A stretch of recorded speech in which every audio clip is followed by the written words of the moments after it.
Children, observe image of this flame in the mirror and observe image of same flame in the steel plate. You can see that in the steel plate image is blur while in the mirror clear and distinct. ऐसा क्यों है? Mirror की surface बिल्कुल smooth है, चिकनी, इसलिए जो refraction mirror की सरफेस से हो रहा है उसे हम बोलते हैं रेगुलर रिफ्लेक्शन, और जो इमेज हमने देखी वो इसी रेगुलर रिफ्लेक्शन की वजह से थी। जबकि स्टील की प्लेट की सरफेस स्मूथ नहीं है, उसमें स्क्रैचेस बहुत आराम से देख सकते हो, और इसीलिए जो इमेज इस प्लेट से लेकर बनी उसे हमने कहा डिफ्यूज्ड रिफ्लेक्शन, इर्रेगुलर रिफ्लेक्शन, और वो क्लियर नहीं, ब्लर थी। तो पहले समझना पड़ेगा कि रिफ्लेक्शन क्या है। एक मिरर को इस स्टैंड पे लगाया और एक लेज़र बीम यूज़ करेंगे। मैं लाइट को स्विच ऑफ करके इस लेज़र बीम को इस मिरर पे इंसिडेंट कराऊंगी। लेज़र बीम इस मिरर से रिफ्लेक्ट होकर जिस मीडियम से हवा से आ रही थी उसी मीडियम में यानी हवा में वापस लौट जाएगी। When incident ray returns to the same medium from which it is coming, then this phenomena is called reflection.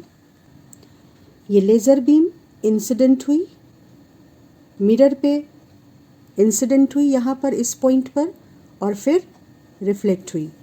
इसी को हम पेपर पे एक लाइन से इंसिडेंट रे को रिप्रेजेंट करेंगे और इस रे को दूसरी लाइन से, रिफ्लेक्टेड रे को दूसरी लाइन से रिप्रेजेंट करेंगे, और जिस पॉइंट पर ये इंसिडेंट हो रहा है उस पॉइंट को हम कहेंगे point of incidence.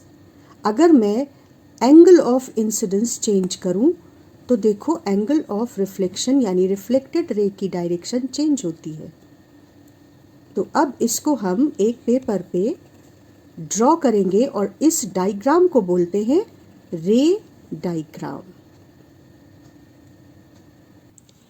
So, when light ray incidents on a surface and returns to the same medium from where it is coming, like here it was air, this phenomena is called reflection.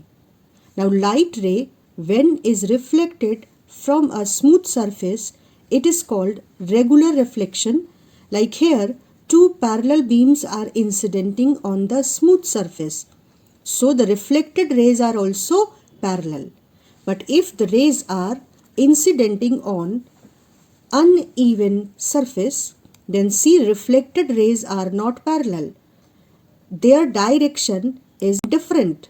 This is diffused reflection and this is regular reflection.